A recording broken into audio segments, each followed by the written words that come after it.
lubang kecil. Ya, jadi kan kalau pemeriksaan kan satu mata pasti masih tutup, satunya lihat ini. Ya, lihat ini, dilihat di atas. Coba nih, siapa yang mau nyobain?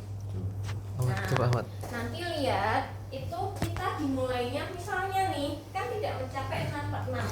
Berarti mungkin mencapainya paling bisanya terbaca adalah di sini misalnya 6/9.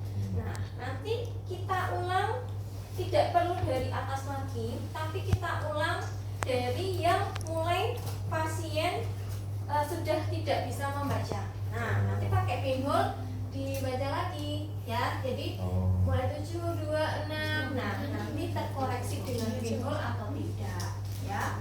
Jadi nanti bisa dilihat pakai itu menjadi 6/6 atau jadi lebih atau tidak. Jadi untuk itu, untuk melihat sebenarnya selain refraksinya itu sudah terkoreksi atau belum ya.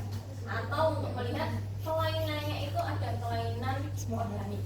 Jadi kalau ternyata dia dengan pinhole itu dia lebih jelas, jadi awalnya tidak bisa terbaca, kemudian dengan pinhole bisa membaca, kelainannya refraksi ya. Tapi kalau ternyata tidak ada perubahan, bisa jadi itu adalah kelainan organik atau pinhole-nya tidak maju atau pinhole-nya tidak membaik, berarti ada kelainan organik. Itu bisa ya. Jadi pakai lubang kecil langsung dari baris yang jadi lebih jelas, dari baris yang awalnya tidak bisa terbaca gitu. Coba dulu pakai mata biasa, mana nih yang tidak bisa terbaca, terus coba.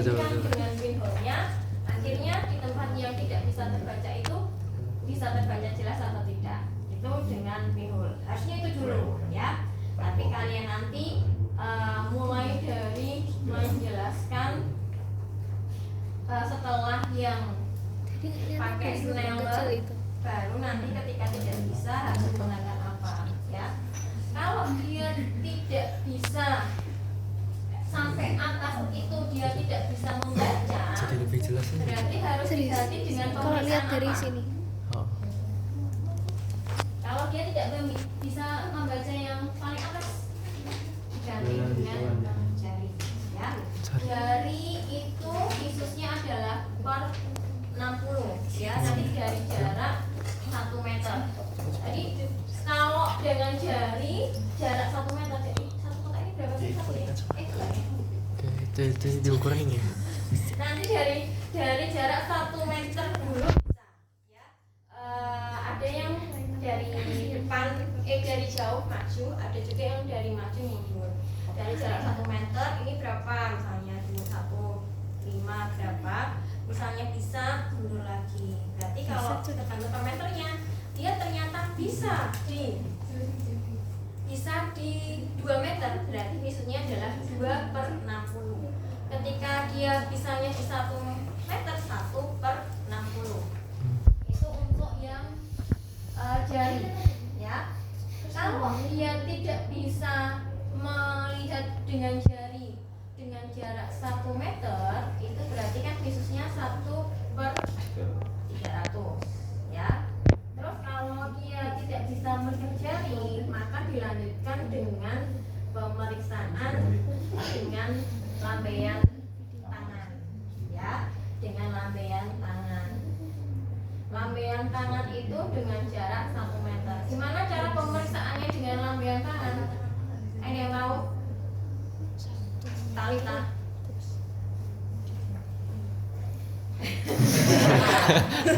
Tadi kalau lambaian tangan, tadi lambaian tangan ya, nanti kanan kiri atas bawah. Jadi boleh kan? Kanan kiri, ya tanda arahnya mana, jadi tanda. Terus atas bawah, ini arahnya mana, ya berarti dia tahu lambaian tangan tuh arahnya mana. Tidak satu kali sudah nanya berulang-ulang tidak apa-apa. Ini terlihat apa enggak?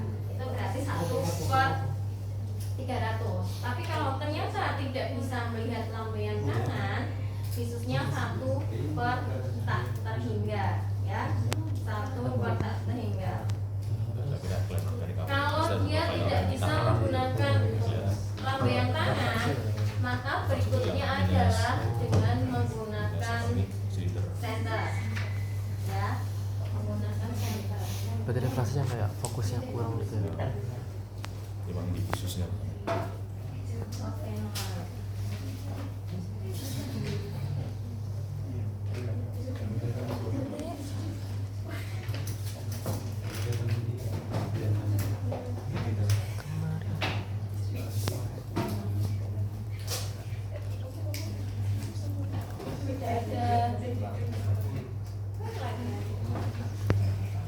Mau pen mati nih. ada pen lain nggak ya? Oh ini. Oh nyala. Jadi kalau tidak bisa pakai lambaian tangan, kita pakai center ya. Center. Bisa sepiro center. Pakai center caranya gimana? Jadi kalau pakai center, maaf ya. Jadi kalau center tidak boleh terlalu dekat, ya. Nanti kita melihatnya ini arah, ya. Jadi kalau arah, ya, ini masih ditutup karena masih pemeriksaan ini ya, ditutup satu mata kayak gitu. Nah nanti kita melihatnya misalnya dari atas, ini jadi tahu.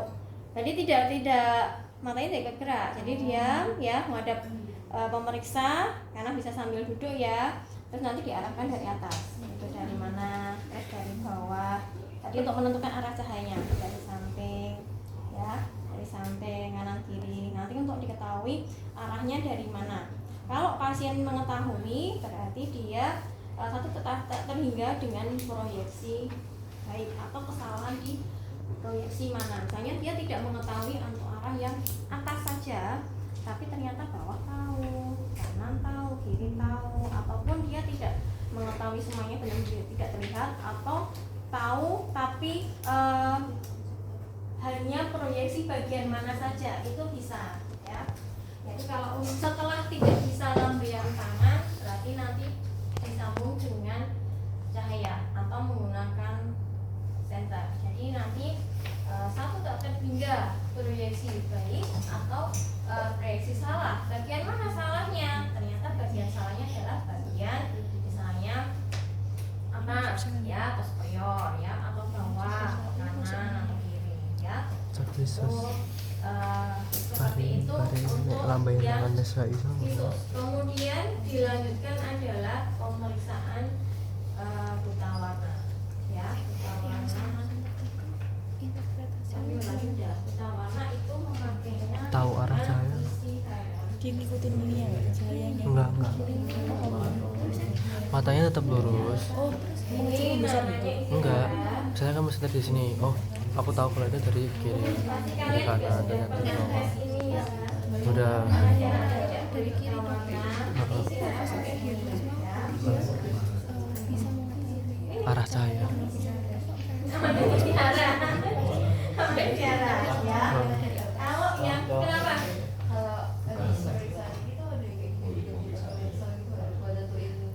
Kalau selanjutnya ya, kan ada pakai merek ini. Ini bukanya gimana? Lo masih kok tanya kok nggak bisa dibuka kalau kalian mau lihat.